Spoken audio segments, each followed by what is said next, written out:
ఈరోజు ఇస్లాంపై ఎన్నో అపార్థాలు, అపోహలు ఇంటర్నేషనల్ వెబ్సైట్లలో, ఇంటర్నేషనల్ బ్రాడ్కాస్ట్ స్టేషన్లో, ఇంటర్నేషనల్ మ్యాగజైన్లో కాకుండా ఈరోజు తెలుగు యూట్యూబ్లో కూడా ఇస్లాంపై ఎన్నో అపార్థాలు, అపోహలు కల్పించేస్తున్నారు. ఉదాహరణకి ఈ వీడియో చూడండి. ఇంకా నిజం చెప్పాలంటే ఇస్లాం అన్న పదమే ఈసా ప్లస్ లామా, ఈసా లామా నుంచే వచ్చింది అనేది ఇవాళ పరిశోధకులు ఖచ్చితంగా చెప్తున్న విషయం. ఈ విధంగా ఎన్నో అపార్థాలు, అపోహలు కల్పించేస్తుంటాడు.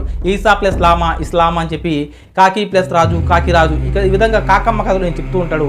వాస్తవానికి ఇస్లాం అనే పదం ఇది అరబీ పదం. అరబీలోని సలాం మరియు సిల్మ్ అనేటువంటి మూలపదం నుండి ఇస్లాం అనే పదం ఏర్పడింది. సలాం అంటే శాంతి, సిల్మ్ అంటే సమర్పణ. ఏ వ్యక్తి అయితే తనకు తాను సృష్టికర్త అయిన దైవాన్ని తెలుసుకోవడం ద్వారా శాంతిని పొందుతాడు, ఆ వ్యక్తిని అరబీ పరిభాషలో ముస్లిం అని చెప్పడం జరిగింది. ఇస్లాం అంటే ఒక అరబీ పదం, సలాం అంటే శాంతి, సిల్మ్ అంటే సమర్పణ. ఈ విధంగా ఇస్లాం అనే పదం వచ్చింది తప్ప ఈసా ప్లస్ లామా, ఇస్లామా అని ఎంత మాత్రం కాదు. ఈయన ఇస్లాంపై ఎన్నో అపోహలు, అపార్థాలు కల్పించేస్తున్నాడు. తస్మాత్ జాగ్రత్త.